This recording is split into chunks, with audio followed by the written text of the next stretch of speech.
Hello everybody, and thank you for tuning into this episode of Armchair Gaming. I am your host, the exciting and excitable Sheldon, also known as the Unbearable Gamer, and I hope you're ready for an exciting episode of Armchair Gaming today, because we're talking about one of my favorite games of this year, and actually, admittedly my favorite video game franchise of all time to date, and that would be the Legend of Zelda franchise, and more specifically, Legend of Zelda Breath of the Wild.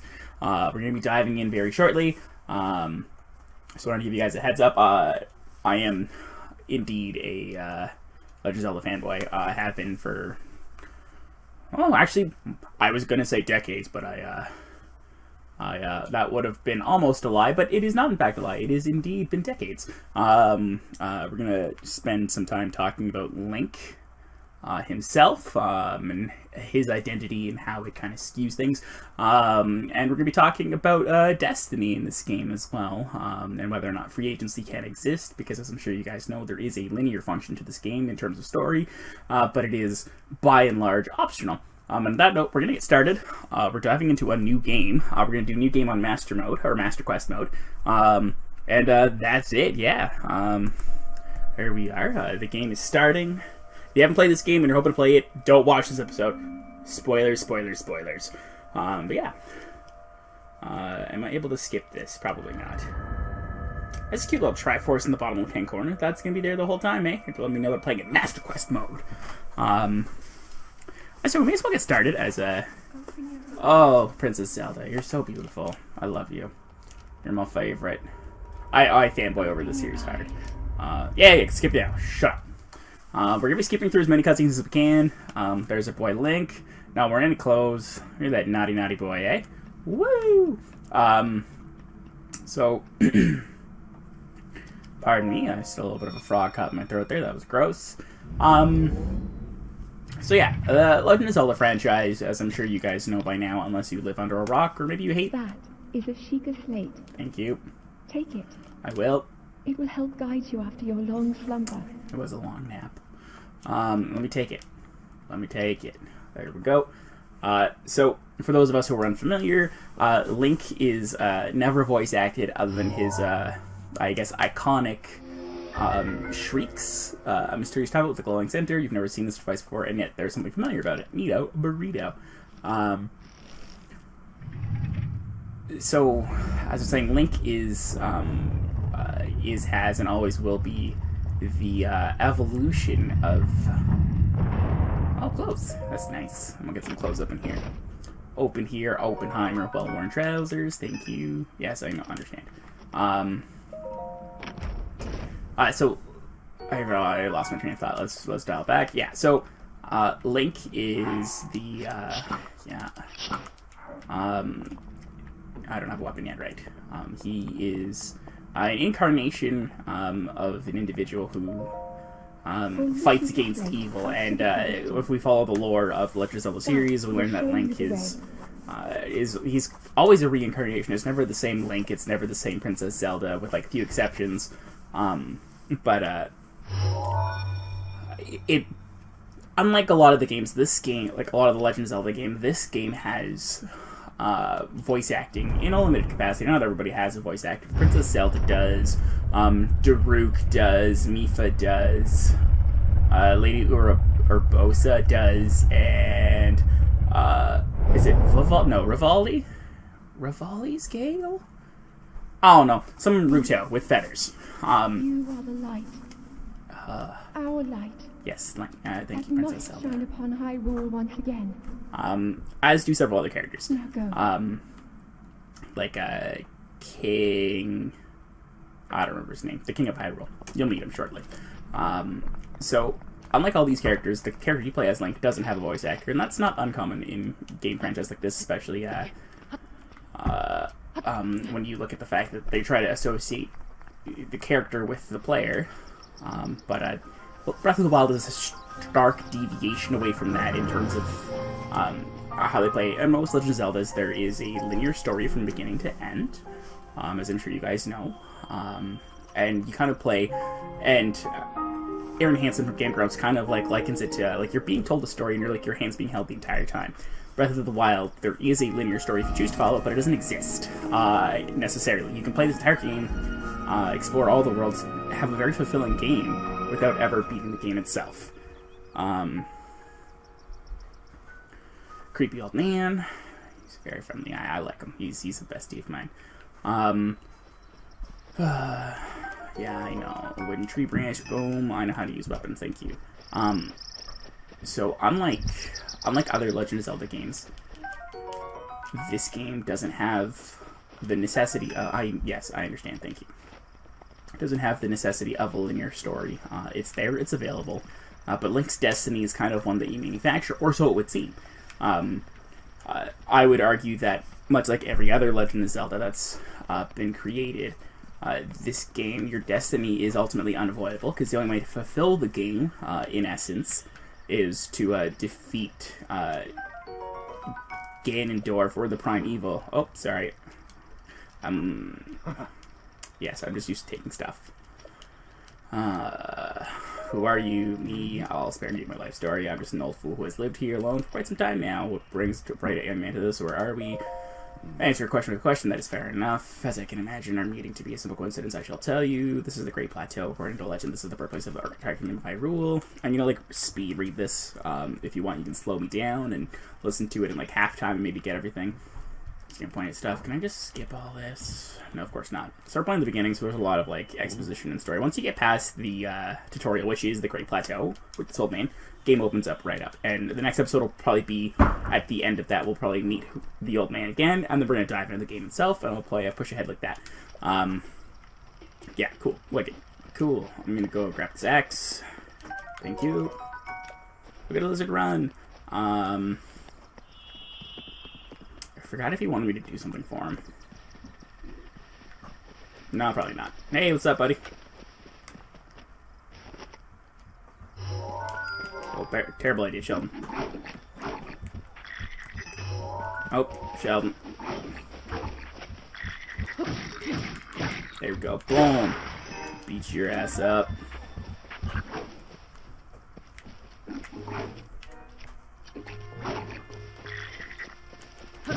Smash, smash, smash. So yeah, so as I was saying, unlike a lot of the other Legend of Zelda franchises, oh, I'm gonna die here. This is where Sheldon meets his end. Just joking, Sheldon has an axe.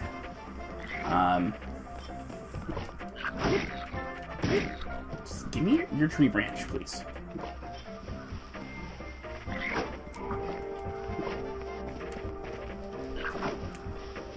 There you go. Boom. So, yes, as I was saying, much like, unlike every other Legend of Zelda game, does he regenerates health? Oh, good. I didn't know what Master Quest mode was going to look like, and, he regenerates his health, so we're just gonna bounce. He's gonna murder my life. I accidentally checked because I forgot all the controls for a moment. Certainly not prepared for this as is. So, as I was saying, Oh, there's a voice. Right. Link. Hi, Zelda. Head for the point marked on the map in your Sheikah slate. Yes, ma'am. Yeah. Cool. Boom. Follow the Sheikah slate. Pow. Boom. Cancel. Wicked. Easy breezy. So, as is not often the case, if this game follows a very non-linear gameplay after the tutorial, and I think it's an excellent platform for divulging into, like, we talk about free agency a lot in video games. I think that's because this game, like many other games, offers you this freedom to choose whether or not you beat the game, right? Ultimately, the choice is ours. But if we ignore the narrative of the player and instead look at the narrative of the play, as in, like, the character, or who we play as, or who represents us in this game, or the person that we control, if we look at the narrative of their story, we can kind of evaluate whether or not free will was ever a factor in their life. And in Link's case, especially as we look at as, like, the multitude of Links, that all their iterations, even though this game offers you a beginning and an end, but a middle that is so diverse you might never reach the end if you choose not to, there is still this there is still, I would argue, this need, especially since the game compels you to beat it, right? That's the point of games, is you're to beat this. Like, you look at Cuphead, for instance. I think a lot of people love Cuphead not because of its charm per se, but because it's a game that compels you to beat it. It wants to be beaten. But it feels to me that when you look at the narrative at that lens, that Link ultimately doesn't have free will. His will is loose and kind of transient almost, where it feels like he has free will, but no matter the journey he takes, his destiny or his destination is always concluded. You know, it's as if it exists, his destination is predetermined, which is fair enough because technically it is, right? He's a video game, he's a story, so we already know the end of the game. Know the end of the game. That isn't to say that Nintendo doesn't incentivize you to be as explorative as possible, right? Like, the more quests, without too many spoilers, there is more than one ending available. Were that I chose to, I could, after this tutorial, go and fight Ganondorf. That could be a thing I do. I could, not Ganondorf, or just Ganon. I could hop off the Great Plateau, go run and try to kill Ganon. Terrible idea, don't do it. But it's something you're welcome to do. You are allowed to. But Nintendo does incentivize you. Access to better weapons and equipment are only gained through exploration. So obviously there is this choice to want to explore this game. And you get stronger the more you explore. That's Nintendo's way of providing levels without actually leveling you up, which is pretty cool. I thought they did a really good job with that. Yeah, more exposition. So that's Princess Zelda calling out to Link. I apologize again, spoilers. If you don't want to be spoiled, don't watch the show or the series. Watch other series, obviously, but this is not one of them. Don't watch this one, because this is nothing but spoilers, because I am a Zelda fanboy and have a hard time not getting excited about it. There we go. Yeah. Anything else of value? Yeah, so we were talking about free will, and when we look at the lore of the Legend of Zelda franchise, right, pretty concrete is the fact that there exists... Oh, shut the hell up, old man. Oh, for the record, also love the music in this game. I love the Legend of Zelda, like, music franchise. Or franchise music, I should say. So, concretely, there are goddesses that exist. There are gods and powers and higher beings in the Legend of Zelda universe. Hyrule is not governed by purely natural laws that are tangent to the people. There are higher powers that work. We're going to get the chance to meet... we'll be given the opportunity to interact with... I assume you caught sight of the atrocity intro of the castle. Yes, of course I did. We're gonna get the chance to interact with one of the worshipping states for for a deity in this game. That is Clem again. 100 years ago, that vile entity brought the kingdom of Hyrule to ruin. Good to know. Thanks. It appeared suddenly and destroyed everything in its path. So many innocent lives were lost, and it was nice. For a century, the very symbol of our kingdom, Hyrule Castle, has managed to contain that evil, but just barely. There, festers building strength. The moment it will unleash its blade on the land once again. It would appear that moment is fast approaching. Neat.